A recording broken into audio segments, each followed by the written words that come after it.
Salut les makers et graphistes en herbe, on va voir aujourd'hui donc les offset planes et on va voir ensuite l'outil loft, puisque l'offset plane, on va travailler en gros sur des sketchs qui vont être superposés dans l'espace les uns au-dessus des autres et on va assembler des volumes à partir de ces sketchs. Alors, pour ça, je vais créer tout de suite un exemple d'offset plane. Je vais aller dans construct, voilà, offset plane. Alors, vous voyez, il y a plein d'options possibles. Donc nous, on va juste voir le premier pour ce tutoriel.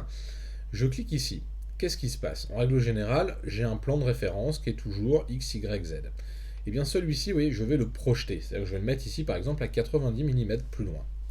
Je clique sur OK. Donc j'ai déterminé une distance, j'en ai un là, j'en ai un plus bas. Si je crée un nouveau sketch, qu'est-ce qu'il me propose? Eh bien, j'ai un plan de dessin qui va être différent. Donc je vais démarrer sur celui du bas. Imaginons que là, je crée un cercle. Donc ici, un cercle qui va faire, je ne sais pas moi, allez, 90. Entrée. Je termine mon sketch. Et maintenant, j'en crée un nouveau, mais sur ce plan ici, voilà, je clique.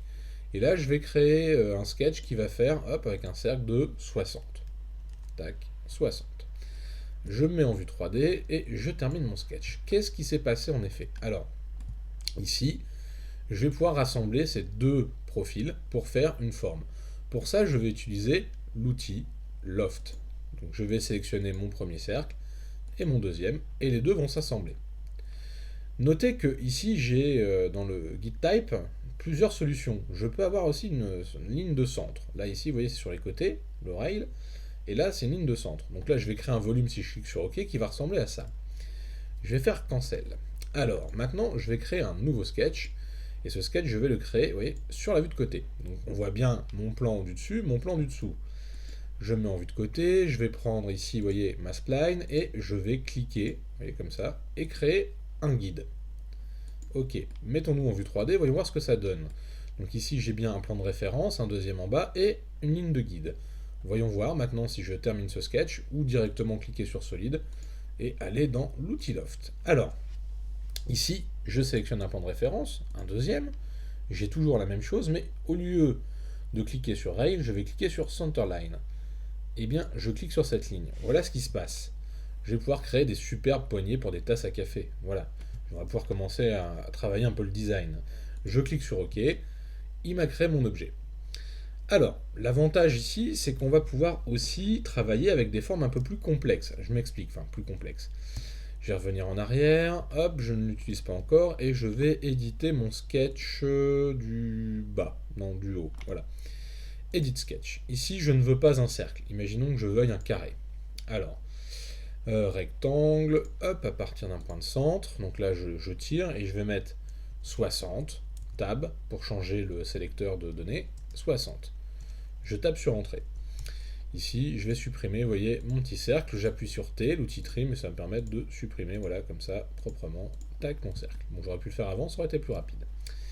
Je termine mon sketch, et je reviens avec le fameux outil Loft. Ah oui, ici il me dit qu'il y a des petits soucis, mais c'est pas très grave. Alors, je vais reprendre Loft, je vais sélectionner mes deux plans. Qu'est-ce qui se passe? Ici, vous voyez, il m'offre une transformation, vous voyez, entre le carré et le cercle. Donc ça, c'est plutôt pratique pour, on va dire, faire rentrer un concept carré dans un concept rond. Et ensuite, je peux très bien, vous voyez, sélectionner ma ligne et, vous voyez, à nouveau travailler, voilà, avec une ligne de guide. Je pars bien d'une forme circulaire vers une forme carrée. Je clique sur OK. Ma forme, je peux aussi la faire évoluer. Si je reviens sur mon sketch, alors je vais revenir sur ce sketch-là, hop, Edit Sketch. Je sélectionne tout, je prends l'outil M, Move, et imaginons que vous fassiez faire, vous voyez, un décalage. Alors, je vais peut-être pas le faire comme ça, je vais tout sélectionner, M, et je vais choisir le set pivot, vous voyez, je vais choisir le centre. Donc set pivot, vous voyez, on change le centre, hop, je dis ici, et je lui fais faire une rotation, s'il veut bien. C'est pas gagné, alors je vais décocher set pivot, voilà, et je fais faire une petite rotation. Je clique sur OK, Finish Sketch, qu'est-ce qui va se passer? Eh bien on voit que l'outil 3D, vous voyez, a été transformé. Bon, effectivement, j'ai une petite erreur sur un sketch ici. Ah oui, la ligne, ok, bon, c'est pas très grave. Donc voilà. Alors, du coup, ça va nous permettre comme ça de pouvoir aussi modifier les objets et on voit bien que si on fait un vase, qu'on avait plusieurs offset planes, on pourrait les faire tourner de façon à créer une forme, un volume. Donc on peut travailler, on va dire, une forme à partir de ces plans. Voilà, on va pouvoir faire de la recherche de volume, tout simplement. Eh bien écoutez, j'espère que ce petit tutoriel sur les offset planes, en tout cas sur le principe de base, vous a plu. N'hésitez pas à mettre un petit pouce bleu, bien sûr, levé. Et si vous souhaitez nous suivre, n'hésitez pas à vous abonner. Je vais refaire encore plein de tutos sur les outils de base. L'offset plane, c'est vraiment un outil pratique. N'hésitez pas à l'utiliser avec des plans de référence. Quand vous construisez vos objets, c'est quand même plutôt utile. Voilà. Eh bien écoutez, je vous dis à très bientôt.